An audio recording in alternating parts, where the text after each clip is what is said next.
Hi, Anton. Welcome to Broke But Building. My name is Anna, and today we have awesome guest who is building a startup called Leyr. Am I pronouncing it correctly? Yes, Leyr, all good. Yeah, yeah, very clever name. So please tell us what is Leyr about. Hi, Anna. Thanks for having me. My name is Anton. We're building Leyr, which is a unified integration play in Healthtech. So basically, we let other Healthtech startups connect to patient journals. These are the systems where doctors store all the data about you, your bookings, your medical history, your medication, etc., etc. And we let them do it in a scalable way. Because the problem is that there is no one rule them all in the country. It's not like one system per country. There are many of them. There is about 5,000 in the world. And if you are a health tech startup with ambitions that wants to scale, that wants to grow, you would have to go and talk to each one of them one by one by one by one.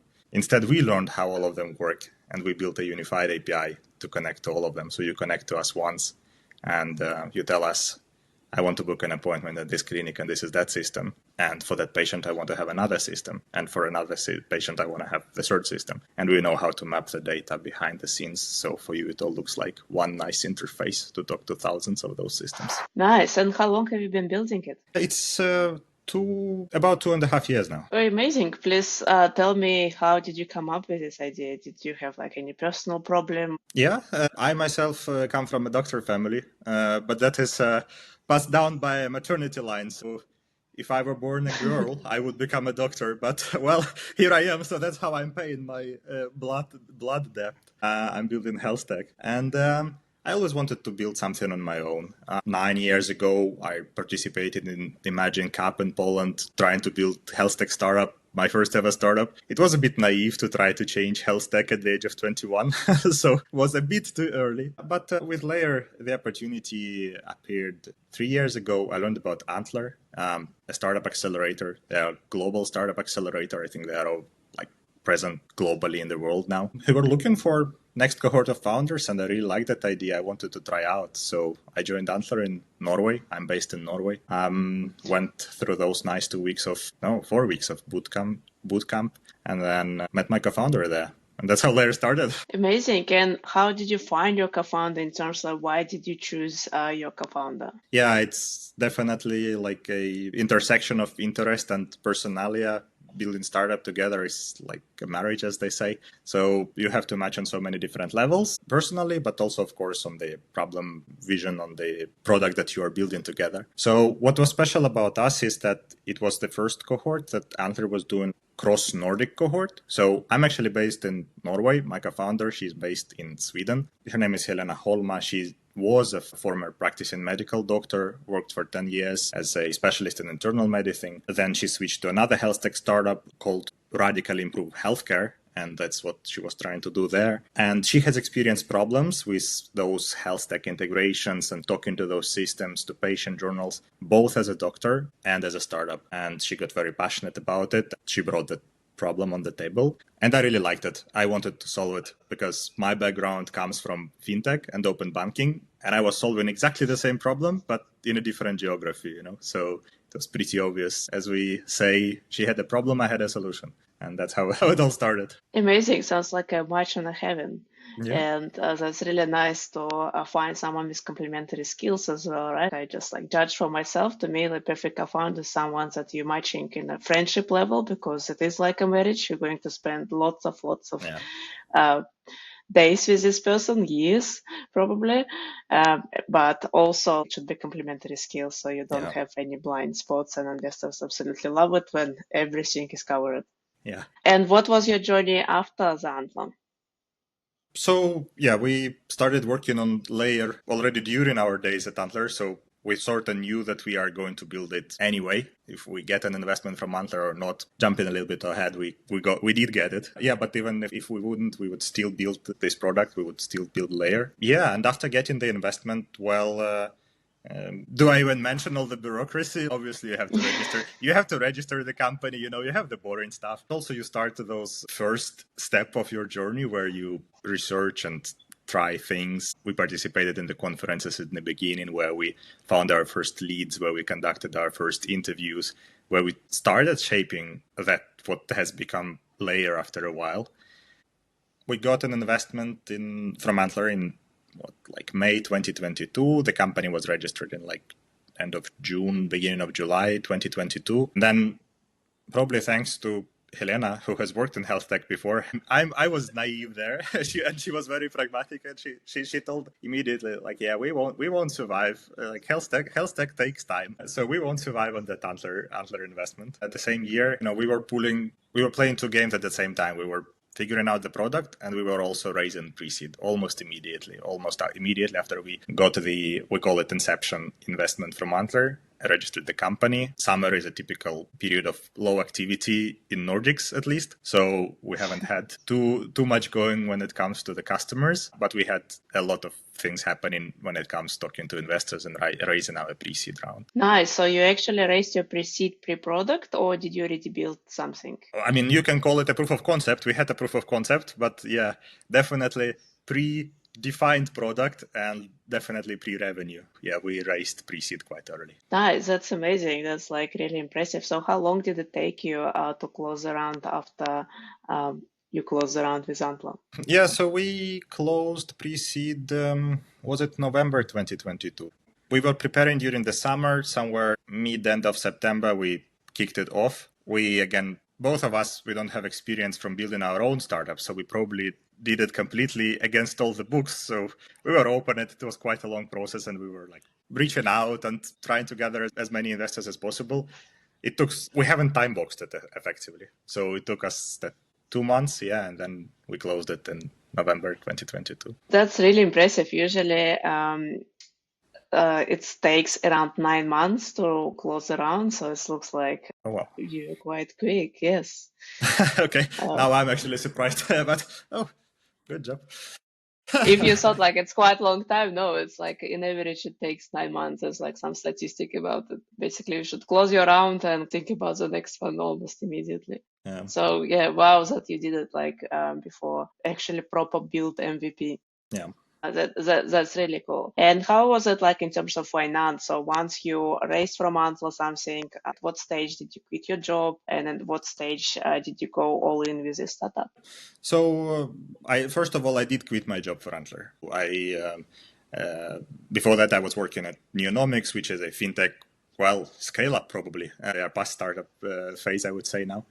As a head of integrations there, I was leading the integration team. And I quit it once Antler started. I wanted to dive deep in. I wanted to focus on Antler. I'm very grateful to Neonomics, by the way, because I had great support from them. Both they let me do that without actually having me to terminate an agreement. So they were open to getting me back. Should I have failed Antler, they were open to take me back to my previous job, which provided some peace of mind, as you can imagine.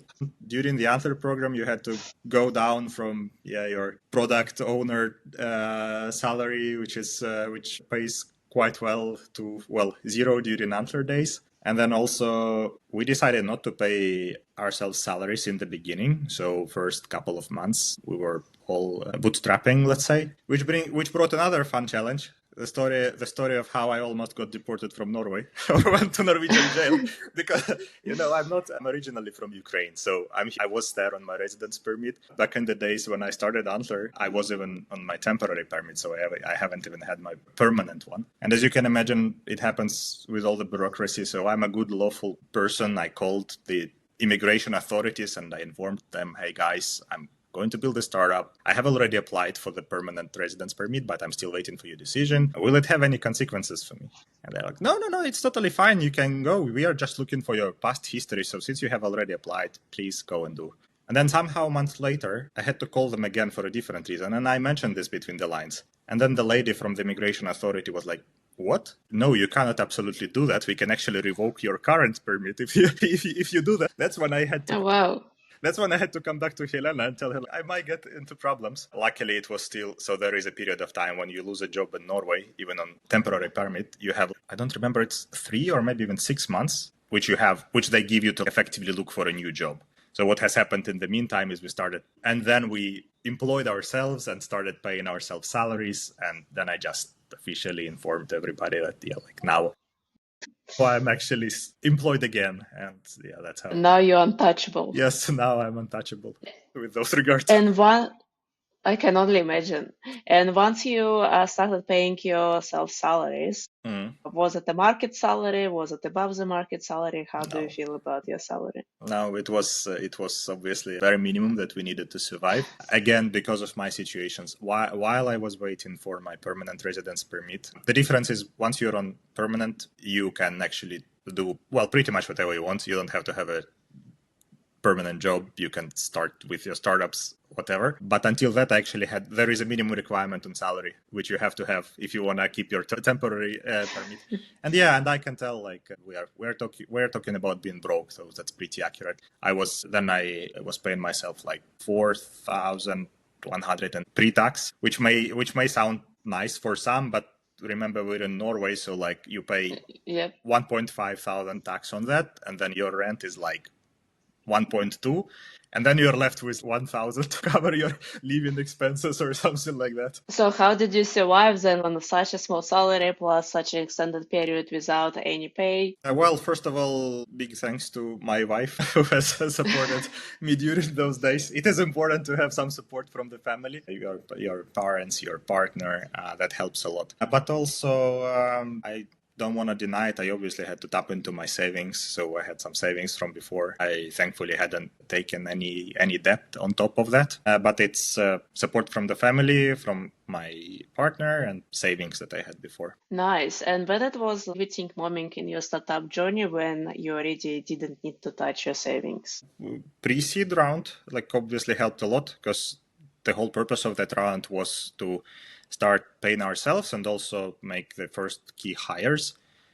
We at Leyr are very lean with our expenses. Salaries are actually, I don't think it's 80, it's probably like 90 or even 95% of our expenses. We're all remote. We don't have any office spaces. We don't use any expensive enterprise tools that we would have to pay for. And obviously we are also very lean on the infrastructure, like technical costs. So pre-seed was exactly to start paying ourselves salaries and hire first key hires. Nice. And how many people did you hire? So now we are 5. So it's me and Helena, two co-founders, and then we have 3 full-time employees. And we have a couple of contractors helping us on a time-based basis. 2 developers Amazing. and 1 head of product/customer success are our full-time roles. So those are our 3 full-time roles. Great. And are there any expenses which you regret right now that you spend money on just straight after the race? You mean startup expenses or personal expenses? Well, we can talk about both. Actually, yeah, let's talk about both. Let's start with the startup expenses, but yeah, personal expenses as well. Yeah, to be honest, Anything that you would change which may save you some money? I actually don't think so with regards to the startup. Both Helena and I were burned by previous experiences where we saw unnecessary expenses happening in the companies, like big events, big expensive offices where, especially after COVID times, only 10% of spaces are taken on the daily basis. So also hiring people that you don't need. So maybe we were a bit too paranoid about that, if you can be paranoid, but we were very cautious with our spend and with our expenses there. On personal level, again, no, I didn't have too much to spend. So yeah, obviously one can mention, if I were to mention something, this would be probably something material, like, I don't know, an extra pair of shoes or a new phone or something like that. What I didn't want to cut personally is like experiences. So I still managed to travel a bit around the world, but that was actually life changing and life improving, I would say. So that was an investment. Nice. That's the memory, right? And when was your first real customer and when did you start having a revenue? December 2023, when we started selling Leyr. And the first revenue came, I believe, like December 2023, or maybe the first invoice was paid January 2024. So yeah, first of all, it took us, well, as you can see, a year, right, to figure out that MVP, to sign our first leads, deals, customers. We have had them signed, but they were not paying yet. Legilisten, they are called. They are our first customer from Norway. We have announced that, a doctor platform, a marketplace where a patient can come in, find available time slot, book appointment. They started with one system, trying us out. We have a volume-based business model, so we are getting paid by transaction, and of course, the whole story is you start low, but then we grow together with you. And that has happened. The first invoice was probably like $50 or something like that. And how did it feel? I know that Oh even yeah, if it's very low, it just still a milestone for the business. yeah, obviously, big fanfares, big celebration on LinkedIn, and internally, you see the first dollar coming. I mean, you're already ahead, right? You are no longer pre-revenues. No, but okay, it definitely felt nice. First of all, as a validation, we still thought and we still think that we are let's call pre-serious revenue, okay? But it still feels very nice. As a validation of your product, you see customer using it, you see customer loving it. Since then, Legalisten grew incredibly, increased their volumes by 100 times in a year, actually. So that was really, really, really nice start to the journey. And have you pivoted your product based on the feedback, or it was always the same idea and it worked with users? Yeah, it was. So no, we haven't pivoted. Yes, it was the same idea, more or less. So first of all, the core of the product is still the same. It's, an extra integration layer that makes life of other health tech startups easier. Then there are different data points because, you can book appointments, you can write medical notes, you can look for medications, you can look for visit history, you can even make invoices if you want to play fintech in health tech, so many data points. We focused on 3, which was booking appointments, writing medical notes. Turned out to be especially hot as AI enabled all the AI scribes where doctor dictate and you talk to that and then it generates a note about what's wrong with you and what's the suggestion from the doctor. And patient, as we call it, demographics. So this is basic information about patient contact details, family members, address, etc. Sounds great. And how are you managing scaling it to other countries? Are you serving only Norway, or it's also available for anyone else? It's Norway and Sweden. We started from Sweden, actually. The company is registered in Sweden. We had our first network base in Sweden, Norway. We experience a soft pull from the US now. We have a bunch of systems that are global. We have some bunch of systems that are present in the UK, in the Central Europe, US, basically everywhere. And yes, for us, technology-wise, we are completely market agnostic. So as long as there is an integration possibility for those patient journals, we can connect in any market, so to say. Amazing. And what is the next milestone for the startup? Yeah, it's keep growing, fueling growth even further. We are looking to expand our team with some sales expertise. So far, we've been doing the founder-led sales, and it seems we are reaching a moment where it becomes too much for just me and Helena doing this and also our core duties. So we'll be looking to expand our team with sales professionals that can help us first build the whole sales engine, the whole sales procedures, but also hiring more to ramp it up because we have gathered quite a big pre-warmed pipeline of leads that we can reach out at a scale, and we need more hands to do that. Amazing. Let's talk about your second raise. Was it difficult to raise, and what was your approach to investors, and what do you think worked and what do you think did not work with investors? We were raising our pre-seed, let's say pre-revenue, pre-ready-made product. We did have something an MVP stage, and we did have conduct customer interviews. We had customer feedback. We had customer interest, but none of the paying customers. So we didn't have any revenue back then. Of course, it brings challenges, but we were not the first one doing that, and we are not the last one doing that. So people do raise rounds, especially pre-seeds. Sometimes you can also raise a seed, on the promise, on the story. I would say even in pre-seed, the common narrative that we heard from the investors is they were looking for the team more than for any kind of attraction or product or customers, etc. Because the idea there is that if the team is great and sort of, operate in a space that can generate revenue, they'll figure out the product. It could be that we would have to pivot. Yeah, you know how it goes. Maybe you pivot, maybe you look into something else. You'll figure it out. So I guess what helped a lot is indeed a combination of skills, because Helena is definitely a domain expert. She was a great doctor. She brought great experience from the previous health tech startup, and I came from with a technical background with a perfect match with a similar solution in a different geography, solving that in fintech and banking. So I guess that's what helped us the most, profiles, combination of our profiles. And nice. And how many pitches did you have to pitch? We counted. It was around 70, I think. It's Okay. still, you still go there, you go by volume. You still have to reach that critical mass of investors. We did receive a few term sheets. I don't remember the exact number, but let's say we received like under 10 term sheets, and we decided to go with our pre-seed investor, which is Icebreaker. They are a venture fund from Nordics and Baltics, and that has been great so far. Great. Did you pitch only locally in Europe investors, or did you go to the States? Because obviously American investors are less conservative.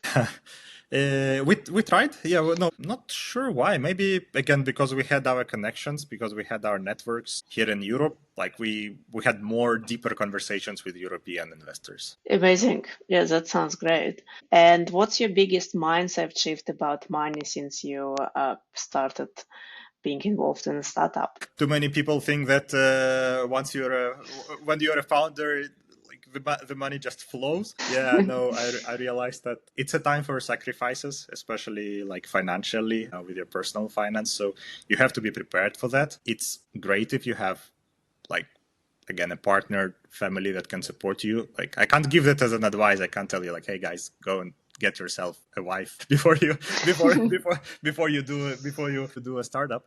But maybe it's a comfort for somebody who is thinking of building stuff and already has a good supporting family around them. So I can just reassure you that help from family is definitely valuable. And then be prepared in a way of your own savings. There are different situations, there are different stories, but it's not like you're starting your first startup and you become a millionaire immediately. So for sure. Any financial advice you wish someone had given you earlier on? I mean, it was all about like being mindfully prepared for what's about to happen, and then save something before that, and then see is depending on your use case. That was a bit specific for us in the Healthtech industry.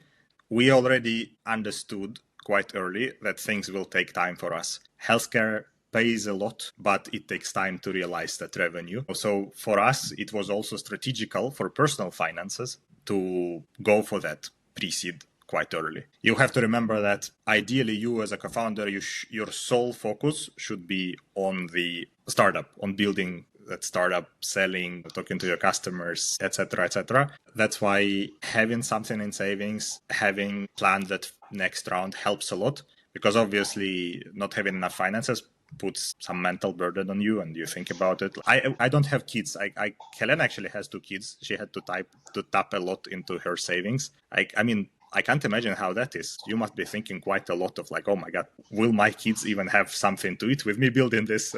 Yeah, I can tell you how it feels. It feels absolutely horrible that you're killing a childhood and a person who depends on you, putting at risk. Do you know the joke of like, hey, Dad, are we going to eat something tonight? No, your dad is working on the interesting project. I mean, there are ways around it. Again, either support or then maybe shorten that bootstrap period, like try to go for that pre-seed next round as soon as you can. You can raise rounds, assuming your team is good and there is anything promising in what you're doing and your idea in your market. You can raise rounds without revenue or without product or without customer side. That's really great inspiration for many people, because it's kind of the idea that you have to have a product already on the market, and without a product and without revenue, without paying customers, it is really hard to raise anything. But you're proving that everything is possible. You just need to push harder. And my last question is, would you do it again? Definitely. Absolutely, yes. I questioned this decision in the beginning, before starting.